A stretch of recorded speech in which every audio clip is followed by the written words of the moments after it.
What's going on, everyone? So Los Angeles Lakers drafted Dalton Knecht with the 17th pick in the draft. And I, as many are, were very excited about that pick. You're talking about who many believed was a lock in the top 10. Based on reports, the Lakers asked for a workout and he denied the workout because he didn't think, him and his agents didn't think that he would fall to 17, right? They thought even if he slid, it would be, maybe at worst 12, 13.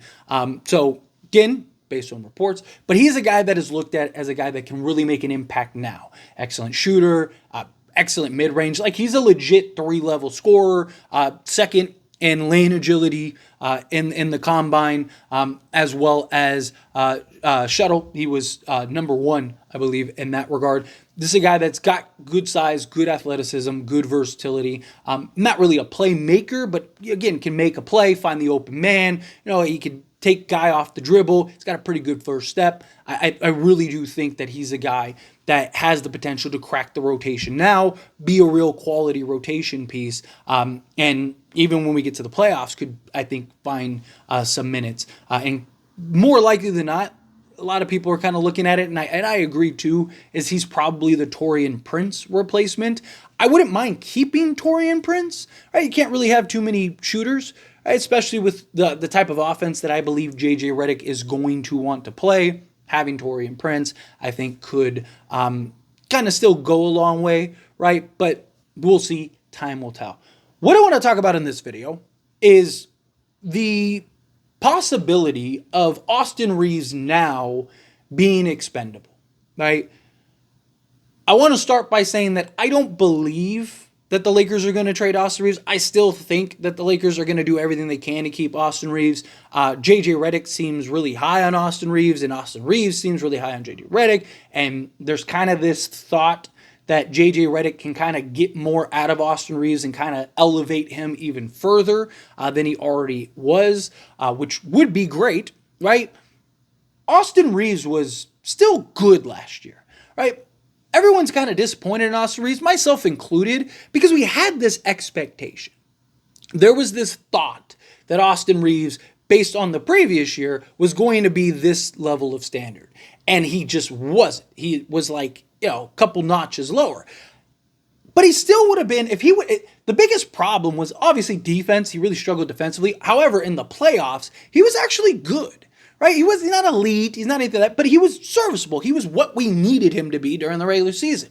I don't know what the translation was, maybe just elevated for the playoffs, but he was very good in the playoffs once we got there, and at least in the Denver series, right?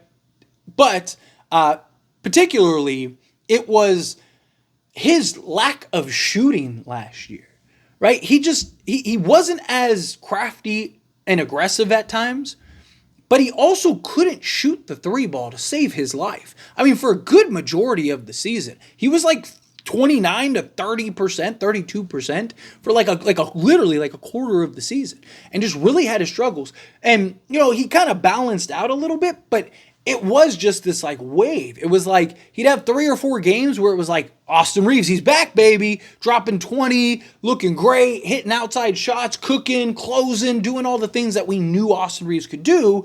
Then he'd have another 4 or 5 games where he was just couldn't buy a bucket and do everything. And it's like, man, if he just shot 38% from 3, right? Which he was 40% the year before, if he just even dropped just a little bit, he would have been a 20-point-a-game guy. Right, so it's kind of like what happened. Now, there is kind of the thought process of hey, he played a lot of basketball, right? A lot of people are kind of concerned hey, you're not seeing a lot of Austin Reaves putting in work this offseason. He's golfing, he's doing all these other things, but he kind of needs a break, right?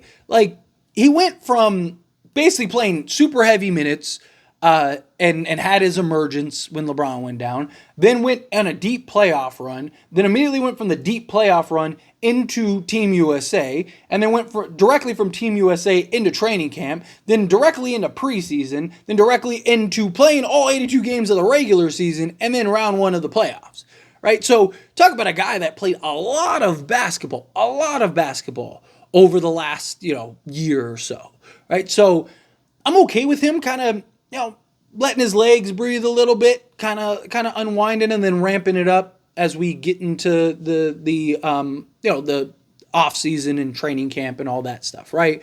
So Austin Reaves, I do think, and I like Austin Reaves, right? I do. I genuinely like Austin Reaves.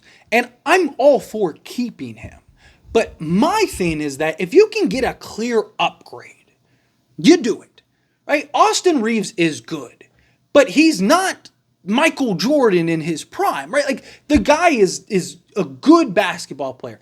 As your like fourth or fifth guy, you're probably a very good basketball team, right? Like, he's a guy that I like. And if we can get a Deonte Murray, for example, and keep Austin Reaves, then fine. I'm okay with that, right? Like, I'm not saying you have to trade Austin Reaves. I'm not saying, oh, you need to get rid of this guy by all means. No, if a deal makes sense, then you do it. I don't think he should be untouchable, is my point.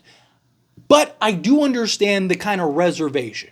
He's on an excellent contract, especially for the type of production he gives you. There is this sense that JJ, given his kind of concepts, the type of offense he wants to run, type of player he probably can get a lot out of Austin Reaves more than Darvin Ham could get.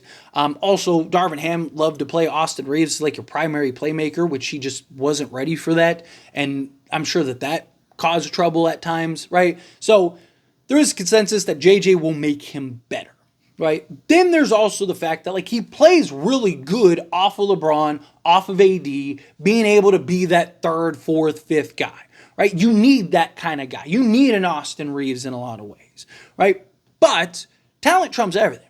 And to me, it's like, okay, I understand all the pros to keep him, but there are literal reports right now that say Dejounte Murray would be a Laker right now if the Lakers traded Austin Reaves. Again, I like Austin Reaves. I'm okay with keeping Austin Reaves. Austin Reaves is not better than Dejounte Murray. He is not. Dejounte Murray is more athletic. He's the better defender. He might not be as good of a shooter as Austin Reaves, but he can do everything else better, right? So, again, you're talking about a guy that is a all-star level caliber guy. I know he hasn't looked great on Atlanta, but that's why he's being traded right now.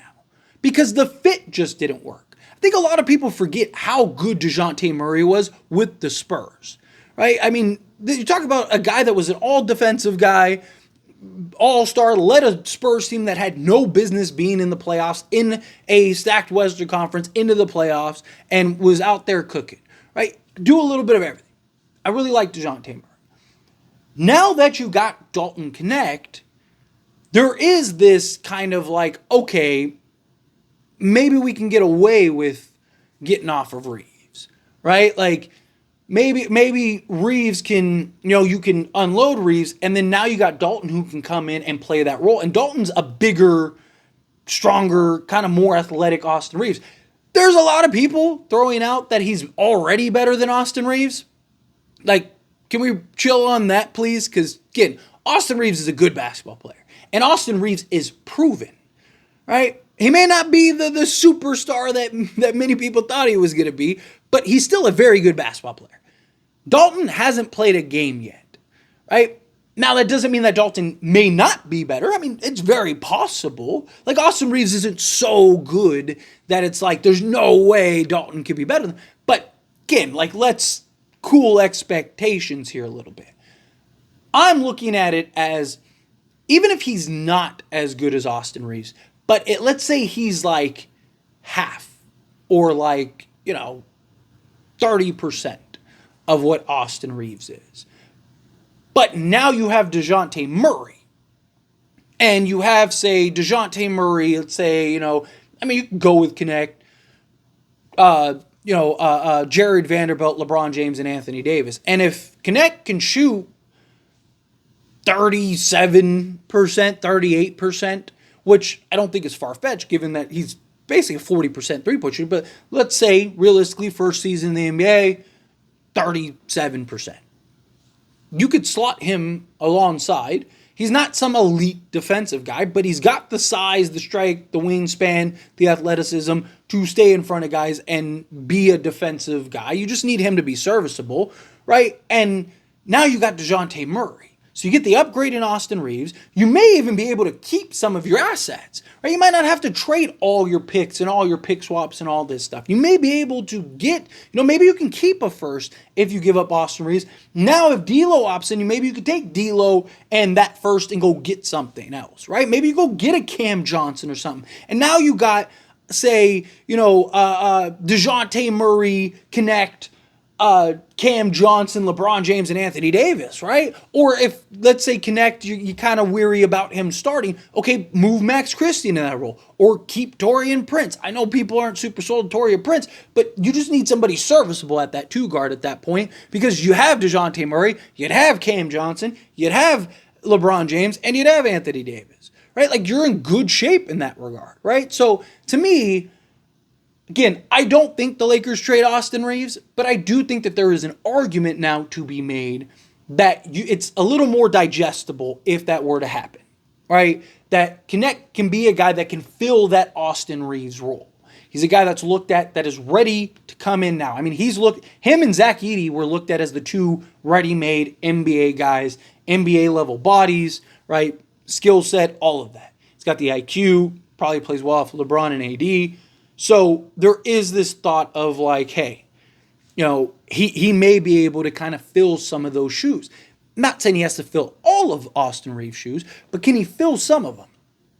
Because you're also turning Reaves into DeJounte Murray, right? So again, you're getting an upgrade for Reaves. At that point, you just need somebody to be a third of what Austin Reaves is or whatever, right? It's a different situation. But anyway, as always, this is a discussion. I pass a question on you. Let me know your thoughts and opinions down in the comments below. What do you think? How do you feel? What are your thoughts?